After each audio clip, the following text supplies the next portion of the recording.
So you want to learn about how to take care of those liens? Today on Get You Moving Monday. Getcha Moving Monday! I'm Ryan Coleman of the Broward and the Miami-Dade Real Estate Investors Associations, also known as the BREIA MC, coming to you from the BREIA and MD REIA headquarters. Hey guys, welcome back to another episode of Get You Moving Monday. I hope everybody's doing well. Hope everybody's getting properties in contract, finding motivated sellers, making money, wholesaling and flipping properties is what it's all about. But before we can buy those properties, before we can flip them and make a profit, sometimes we have to deal with those nasty property liens. I know that some of you have gotten to that point where you're ready to flip the property and then your title company gives you that bad news that there are several liens on the property. So today's episode is going to be dedicated to talking about, first of all, understanding what types of different liens can be placed on a property and how we deal with them. And of course, I have to incorporate one of my best friends, you know his name, Mr. Whiteboard. Okay, so before we start talking about where there's liens on the property and how we deal with them, let's first understand the two main categories that liens are placed in. What types of liens can go onto properties? The two major categories that we have are voluntary and involuntary. And honestly, let's face it, in life, pretty much everything could be categorized as voluntary and involuntary. What we also call voluntary liens are non-judgment liens. They're non-judgment liens because there wasn't a judgment that didn't go through court in order to place that lien on the property. The lien was placed on the property when the mortgager borrowed the money from the mortgagee, from the bank. And that's why this voluntary liens would be considered mortgages. Also HELOCs, which are a sort of mortgage. HELOCs are home equity loans where the homeowner can take out equity of their property and use it to buy a boat or flat screen TVs, go on vacation, whatever they want. But those are really second and third mortgages. So voluntary liens are the category of mortgages that are on the property. And it's important to understand the difference between a first mortgage and junior mortgages or junior liens of second and third positions. Because that's exactly what they mean. They mean that the first lien holder, that first mortgage that was put on the property, they are in the first seat. So when that property gets foreclosed, whatever funds are realized from the sale of that at the auction, the first mortgager is the one that's going to get, or mortgagee is the first one that's going to get paid. If there's any surplus left over, that can be used for junior liens, HELOCs, second and third mortgages. Now, our other type of liens placed on properties are called involuntary. That's where you don't really agree that there's going to be a lien placed on your property in the very beginning. We call these judgment liens. And that means that a court has decided, a judge has decided that that lien needs to be placed on your property because you owe that debt to someone. So let's look at a couple different types of involuntary liens. These are basically by unsecured creditors. So when you get a credit card, you're not signing over the rights for them to foreclose on your house. Same thing when you get a car loan, you're not necessarily using these as collateral. In some cases, you might find someone out there that will lend you money based upon the fact that you sign over your property. But if you've got a first mortgage on the property, they're probably not going to want to sit in second seat unless you have a lot of equity. So we're looking at basically credit cards, medical bills, property taxes, IRS liens, and mechanics liens. And what are mechanics liens? Mechanics liens, also layman's liens, in some places they call them, are basically, let's say a contractor comes to your house, he does some work on the house, and you're not agreeing to pay the final bill of the invoice, okay? Then what he can do is he can file a motion. It has to go through court, and if he wins the judgment, then he can place that mechanics lien on your property. Let's say it's $5,000, okay? Doesn't mean that you're going to be forced to sell your house. That contractor can't foreclose on your property because of the mechanics lien, but if the property does get sold, if an investor like myself is looking to purchase the property outside of an auction, then the issue is that I'm not going to get clear and marketable title. I'm going to have a mechanics lien on that's going to cloud the title. So what we're going to do in any one of these situations is we're going to contact the unsecured creditor, and we're going to try to negotiate that down, okay? And that's how we'll deal with those liens. And I'm going to talk about that a little bit more here in a minute.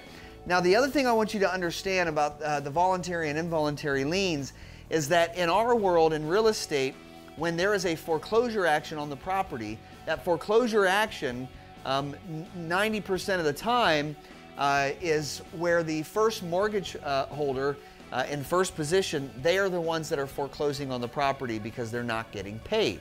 So you have to understand that the voluntary liens will remain on a property when a property goes through foreclosure, but the only way that the second and third lien holders are getting paid is if there's surplus. If the first mortgager is owed $300,000 and the house sells for $200,000, then there's probably not going to be any surplus there, so they're not going to get their money. Only the first mortgager is going to get their money. Now, the interesting thing is that when it goes through foreclosure, all of the unsecured creditors are the liens that will not survive the foreclosure. So when a credit card company puts a lien on a property and says, hey, Mr. Smith, who lives at 1234 Main Street, owes us $10,000 in credit cards, okay? And his property is lost to foreclosure auction, they're not going to get any of their money. What they can do is they can still continue to go after Mr. Smith personally, but they're just not able to lien his property any longer. So sometimes when we have debts that are owed, there are debt collection agencies that come after us, but the only people that will be able to lien on the property are ones that will actually file some type of motion, go through the courts, and by law, someone says that, a judge says that, okay, you're allowed to put this lien on this property. Now, one other thing that I want to talk about on this list is the IRS liens. IRS liens, usually government entities, are a little bit more serious to deal with than, say, a credit card lien, okay? IRS liens are interesting because when we do short sales, which we've done many short sales in the past, when we've had a few properties that had IRS liens, it's a matter of just getting in touch with the IRS and communicating to them, this is the property that you guys have a lien on. We are doing a short sale on the property. The property is being lost to foreclosure, and generally the IRS will lift the lien and just continue to go after the person, whoever the taxpayer is, okay? So IRS liens, a lot of times you can deal with those and get those lifted before you're actually closing on the property. If you're buying a pre-foreclosure property, whether it's got equity or it doesn't have equity. Now, if it's not a pre-foreclosed property and there's equity in the property, it's just a regular for sale by owner, then it's going to be a little bit more difficult because the IRS is going to want to get paid most likely. So there's going to have to be some surplus there for them to get paid. Same thing with, let's say, medical bills or credit cards. Sometimes you can get them to just lift the lien and deal with just the debtor themselves. But the reality is that if we have to, we've had other situations like on credit cards where there was $20,000 owed and we offered to the credit card company, here's $4,000, just go away. If I know I'm making a good profit on a property, if I'm gonna make $25,000 and I need to allocate $5,000 to take care of these liens in order to get the property closed, I'm not gonna lose out on my $20,000, okay? So there are ways that you can deal with those. And a lot of times too, I've seen a lot of medical bills that show up on properties. And one thing that's very, very important is making sure that when you look at these liens, like if a lien search comes back from your title company, you really want to look at these things in detail, because I've had a lot of medical bills that were attached to that property, and if it was, John Smith was the name, it's a very common name, then the reality is that it was a different John Smith. So sometimes the middle initial or middle name will be different. So when you do get any of these liens that come back from your title search, make sure that you're doing your due diligence and really checking on that lien to make sure it's the same person as the homeowner. Sometimes there just are mistakes in liens that are put on properties that don't belong to that borrower. Now, and a very important lien that we haven't talked about yet, but which is actually an involuntary lien, are code violations. Code violations from city and county. Now, the code violations are liens that after the violations aren't taken care of, then obviously there's a daily fine. So the code violations actually turn into a lien on the property. Now, the other interesting thing about survivorship of an auction, of a public auction, is that most code violations from the county and city will survive as well as the first mortgager. So the reality is that with code violations and liens that are placed from code violations, these are things that you actually will need to take care of, not necessarily pay, as we are almost always, and I'd say 99% of the time, we are able to negotiate these code violations. But in dealing with this type of lien, you're going to want to then, obviously go down to the city, find out exactly what violations on the property, start curing those things. There was a Get You Moving Monday that we talked about code violations, I believe in April of this year, so you can go back and check that episode and find out how to deal with those code violations. But in our categories of liens placed on properties, these are involuntary. They will survive the auction, so you will have to deal with those code violation liens from the city or county before you purchase the property. Okay, so now I'm just going to take you through the simple process of how to deal with these types of liens. So the first thing that we want to do is we want to get our title and lien search from our title company, and then we need to start looking at what types of liens are placed on the property. The second thing is that we want to start having our title company, our title agent, and ourselves as well, because obviously you're going to be having the most vested interest in making sure you take care of these liens on the property. You're going to want to start reaching out to the lien holders to find out if you can negotiate those liens. Now obviously if it's a second or third mortgage, we get a third-party authorization form for our title company from the homeowner to be able to contact them. But just make sure that if you have second and third mortgages that pop up on your property, make sure that you're getting the loan numbers and things from your homeowner, from your seller, because that way when you're trying to find out who owns that loan, who's holding that, who is the one that placed the lien on the property, second and third mortgages get sold all of the time. So it might not be the original bank or lender that the homeowner took the money out with. It might have been sold to someone else. So you really need to make sure on your second and third mortgages that you have those loan numbers so that you can trace that loan. Now similarly, if it's a credit card company or medical bills, again, your title agent, if you have a good title company, your title agent is the one that will be initiating these phone calls. But sometimes your title agent will say on a second or third mortgage something, I can't find them. So, they're not going to be able to necessarily on your file spend hours and hours, over the next week or so to really do that research. So if you have to end up doing that research, it's just a matter of getting a hold of the lien holder, getting some type of authorization to speak on behalf of the homeowner so that you can kind of start negotiating those situations. Which brings me to the third step, which is negotiating the liens. And then when it comes to liens from violations from city or county, you want to start first curing the violations before you can negotiate the liens. No city is going to start wanting to do any negotiations with you until they can confirm that the violations have been taken care of. So that's the third step, is negotiating the liens, trying to cure the violations. And a lot of times you're going to have to get the seller involved.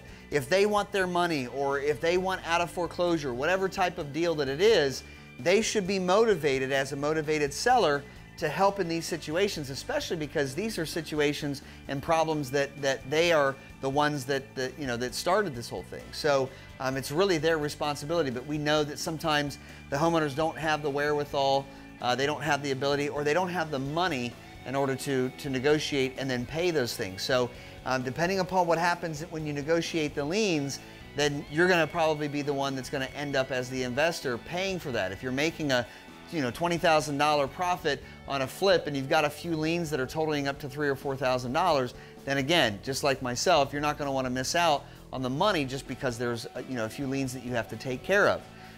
And when it comes to certain liens like credit cards, we had a credit card company that placed a lien on a homeowner that's facing a foreclosure. We did a short sale, and we got the short sale approved for $209,000. Our purchase price was $219,000 because they had $10,000 in credit cards, and the credit card companies would not negotiate with us. We reached out to them. We started to try to negotiate with them and try to negotiate the lien down, but they would negotiate with us. And the interesting thing is too, is in the negotiation of liens, a lot of times your second and third mortgages will not negotiate either, even though they know there's probably not going to be any surplus, there's no equity in the house, they're going to lose everything in the foreclosure. But there are some times that your second, third mortgages will be very stubborn. Now, we've had other times where we've had second mortgages that owe, you know, $50,000, $60,000 on second or third mortgages, and a lot of times they'll be willing to negotiate those for as low as $500, $1,000. We've literally paid pennies on the dollar to negotiate some of those second and third mortgage liens down. So those are the categories of liens that we find on properties. And that's a little bit of detail of how we deal with those liens and violations. I mean, really when it comes down to it, you know, reaching out to the lien holder, making sure you have all the information correct. Make sure the name or social security number, the address, the loan number. Make sure you have all of that data first so you can truly find out, does this lien really belong on this property? Because we've had many liens over the years, especially medical bills and things that weren't supposed to be attached to that property. But you know, if somebody's filing a motion or through a judgment they're trying to place a lien on the property, it's not necessarily where it's up to the responsibility of the courts to really distinguish and make sure that it's, you know, it's being filed on the right property. They're just doing their function to place the lien, but it's, you know, it's the homeowner that really needs to be responsive to this, because there is always a notification that they're going to get that the lien's been placed on their property. But as we know, most people just, you know, aren't paying attention to those kind of things. So those are the types of liens, and this is the type of strategy that we need to go through. 3 easy steps to deal with those liens. And at the end of the day, we'll either negotiate it down so we're still making a profit. If we can't negotiate the liens down, we're making a profit, we just move on. So now that you've learned everything you need to learn about liens on properties, now you know what time it is. Announcements.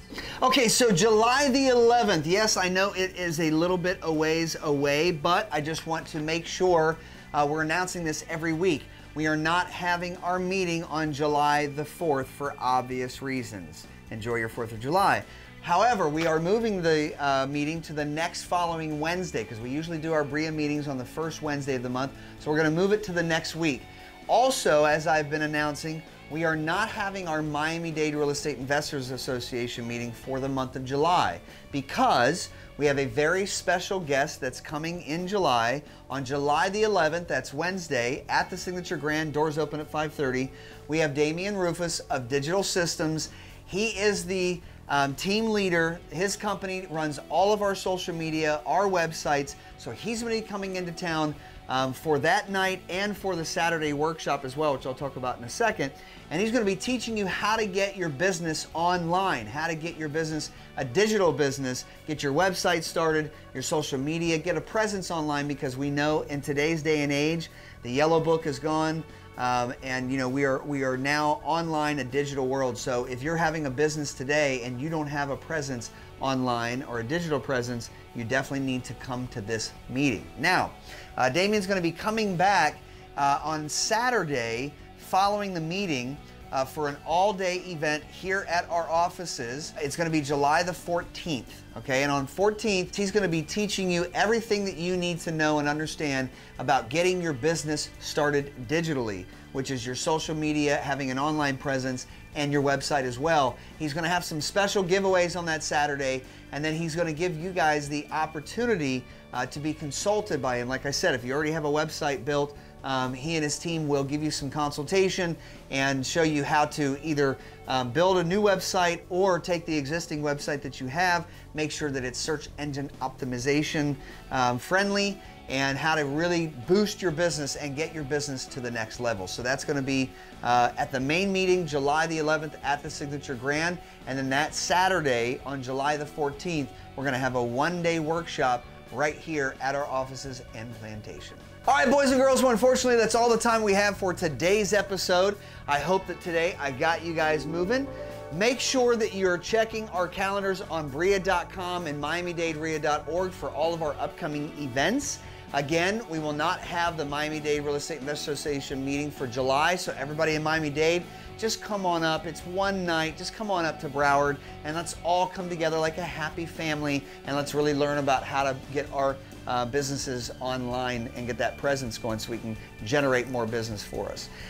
If you want to go to our YouTube channel, please subscribe to our YouTube channel. And of course, you can see we're up to about 120 episodes of Get You Moving Monday, so there's a lot of free education on there. Also, we've been releasing now our rehab episodes. So if you guys really want to learn about rehab properties, you can go to our YouTube channel because we shoot episodes from the beginning to the end so that you can see, not only learn some tips and tricks, but see the result of the property before and after. So I thank you guys for joining me. I'll see you guys next Monday. And between now and the next time we see each other, as I always say, remember, every day is a new opportunity for your success.